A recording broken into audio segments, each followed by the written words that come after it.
Hey, this is Nader here with NastyNateTV, and today I'm going to give you guys some tips for building your first interaction deck. This video showcases a Romulan capture deck I recently built after some community feedback, and it's designed to be a guide for less experienced players or players that have struggled to build their own interaction decks in the past. This is the deck list right here, and it's also in the description.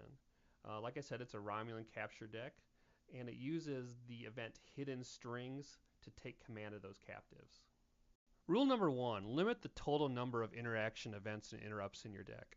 This tends to be the biggest issue plaguing new players when they're trying to build an interaction deck, is that they see all these kind of cool tools out there and they keep adding more and more cards into their deck, and then it tends to make their deck really clunky. Many of these cards are only really useful in the mid to late game, so if you draw them early, your hand gets kind of bogged down and it slows down the rest of your deck throughout the rest of the game. So for example, in my Romulan capture deck, I use the Enterprise incident to capture people through the use of an engagement. Now this can only really happen after the opponent is out attempting missions. So at the earliest, you might be looking at turn 4 to use this. But if you have too many of these cards in your deck and you end up drawing them early, like I said, it can kind of slow your deck down too much. So my deck has 60 cards in it. 12 of them are these mid to late game interaction events and interrupts. And I think that's probably a good percentage to aim for in your first deck. So about 20% solely focused on this interaction that's going to happen in the mid to late game. Rule number 2 is the counterpoint to rule number 1, and that's to favor personnel and ships in your deck that support your interaction strategies. The reason for this is because these cards, while helping your interaction, can still be used to help solve missions, and eventually you're going to need to solve missions to win the game. So for example, in my deck, like I said, I use the Enterprise incident to win engagements, to begin engagements and gain a capture. And I primarily want to use that on the ship Graxis. So Graxis, when I win an engagement involving this ship, I can randomly select a personnel and make them a captive. So the result is I get 2 captures out of 1 engagement using this combination of cards. But once the interaction is over, so let's say I no longer want to capture more people with the Graxis, I can still use it to fly my person around to different missions and attempt them. So like similarly, cards that enable that strategy, personnel, excuse me, that enable that strategy are very strong. So a card like Kretek, which is always good to download a ship, she specifically can be used to download Garaxis. And at the same time, she has attributes and skills to help solve missions.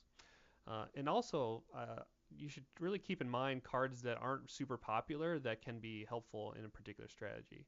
So a card like Saran, normally not a great card, but he can download one of those maneuver events to get things moving. So you might not consider him in a traditional deck, but in certain interaction decks he can be a fairly good card. Rule number 3 is have a winning strategy. Even if your interaction works perfectly well, you're still likely going to have to win the game through the use of solving missions. So you don't want to limit your abilities in this way. So in this deck I have cards like Neural and Petal, which are good personnel on their own, don't really jive with the rest of the interaction cards. But they're good personnel that can help me get through missions.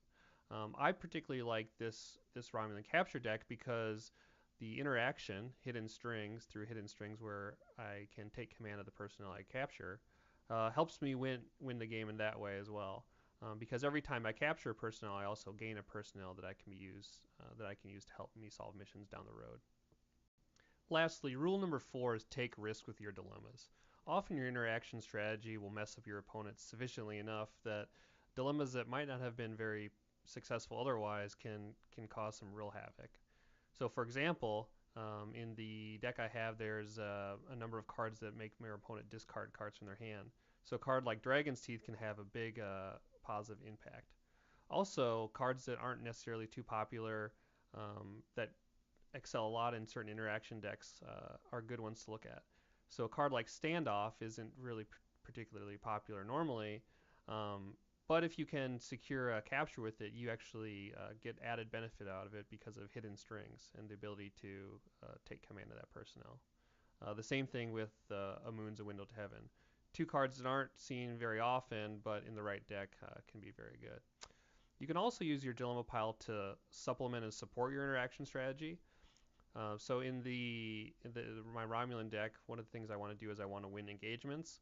So a card like Brink of War and Gomtu, these two cards can help me win engagements a little easier.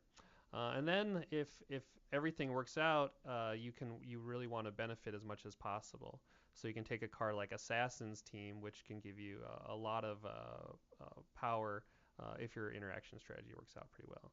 So mess around with the dilemma pile, try to get something that supports the rest of your deck, and you might have a lot of fun with it. So we're going to shuffle up and draw in a second, but I just want to highlight what the deck wants to do. What you want to try to get out as early as possible is you want to get your Garaxis out and be able to win an engagement early in the game with the Enterprise incident. This will help you secure 2 captives, and then you can get the deck rolling from there. I didn't highlight this in the rest of the deck, but later in the game you want to use the card Imperial Entanglements to grab a ship and put Tain on board that ship. This will help you grab another captive throughout the game, and there's 3 Imperial Entanglements in the deck to help you do that. So let's shuffle up and draw, and I'll give you an example of how the first few turns play out. Alright, so we're ready to test draw the deck. Totally don't know what I'm going to expect, so bear with me a little bit. So let's shuffle and draw 7 cards. So we have a Sela, a Hidden Strings, a Sorolla, Sela, another Sorolla, another ship, another Hidden Strings. Okay, this hand sucks a lot. But everything is not lost. The reason it sucks is because you have maybe too many ships and too many of the same personnel. So it looks like the strategy of getting the Garaxis and the Enterprise incident rolling right away might be difficult. And what you want to do is you kind of want to naturally just play cards as you go. So I would probably consider playing the ship first. This actually gets cost -1, so it's for 4. And then playing Sela as well. And you can use Sela to download your engagement cards. So I would get probably both engagement cards, as this is going to be threatening for your opponent. Now, opponent will see this and they'll say, okay, well, this person is going to be capturing, probably going to be occurring at my space mission, so if I go planet first, I should be safe. So this is where the dilemma pile can be pretty, can support your strategy quite a bit. So in this dilemma pile, I'm running 2 copies of, 2 copies of Necessary Execution. So if the opponent does see the strategy coming and tries to go planet first, you can hammer them with that as well. And that's not necessarily that big of a deal if they don't. So this is your first turn. You got your ship and your personnel out. Now you're kind of in a rough position with your hand, but on turn 2 you just might start drawing. This is actually a great draw here. Miracle Working. So Miracle Working lets me kind of cycle cards in my hand if I have one of my D-Deredic ships out. And that's great because I have a lot of duplicates that I don't really want. So I would play that. That's now for 2 counters, and I would probably try to get rid of these extra ships and a Sela because I don't need her. These go on the bottom of the deck. Or wait, do I draw first? I think I draw first. No, it's even better. Okay, so I draw first. 1, 2, 3, 4. Yeah, no problem. These are going on the bottom for sure. So that was 2 counters, and what you want to do on these first few turns is just kind of naturally play how you would, filling out your 7 counters with personnel, and less reliant on playing these verbs, these events and interrupts. So that was 2 counters. Probably finish off playing a Baitor and a Saran for make 7 counters. He, like I said, showed before, he's a good card because he lets you download now your 3rd engagement card. Now we're looking at turn 3. I would probably consider drawing 1. And like I said, I usually like to fill out my turns really nicely. At this point, your opponent is pretty clearly knows that you're playing battle cards. So you wouldn't be bad off to play one. So you probably conclude your turn playing a Rusal and the Enterprise Incident. So this is on turn 3. You're already able to begin an engagement. Your ship is staffed. There's a few ships that can withstand your D-Derdicks, but even if your opponent is playing one that can, you have Brink of War and Gomtu to help you out. So yeah, turn 3, you're totally ready to go. In the next few turns, you can focus on getting those interaction cards out and keep attacking them. And then ultimately using hidden strings to take those personnel for yourself.